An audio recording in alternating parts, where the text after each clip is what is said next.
So this is a little video update. Instead of spamming with loads of photos, thought I'd do a quick video instead. So I've printed the majority of the arm parts now. We've got the middle part of the finger joints for the arms. I think there's about 18 of them. Flat type, that's the wrong one, hold on. We've got the flat type fingers, which go on the end of that. Little pins, which will hold the fingers in place. Pointer fingers, which also, there's two different types of hands. There's the flat-handed ones and then there's the pincer ones. So there's just 6 of them because there'll be 3 on each hand, 1 of each type on each side of the main arms. The inner robotic arms, this is the end which attaches to the hand. So that's the very end of the arm. This is then the part that attaches onto that, and then we've got this one which attaches onto that one.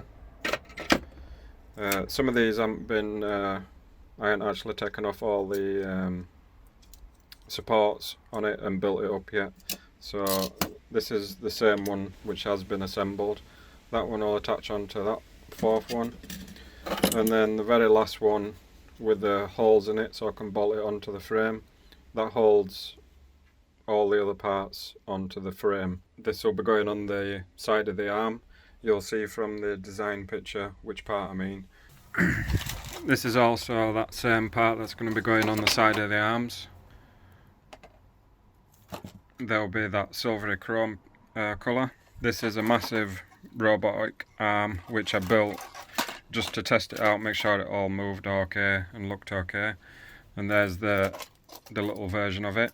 It has all slightly changed. As I've been going along, I've changed quite a few different parts on it. And then the hand joints. This will be the hand which holds the pincer fingers, and then the one that holds the 4 flat fingers is this one. And there's a massive one that I printed just to test it out. That's huge. And there's the base. It's just got a bit of filler on it. It's had some primer already put on it, and then that'll be ready. Once it's been sanded down again, it'll be ready for some black paint on it. A couple of Ironman masks that I've been working on in between doing the PC build. So anyway, that's the update for now, and I hope you follow it all the way to the end and it all turns out well.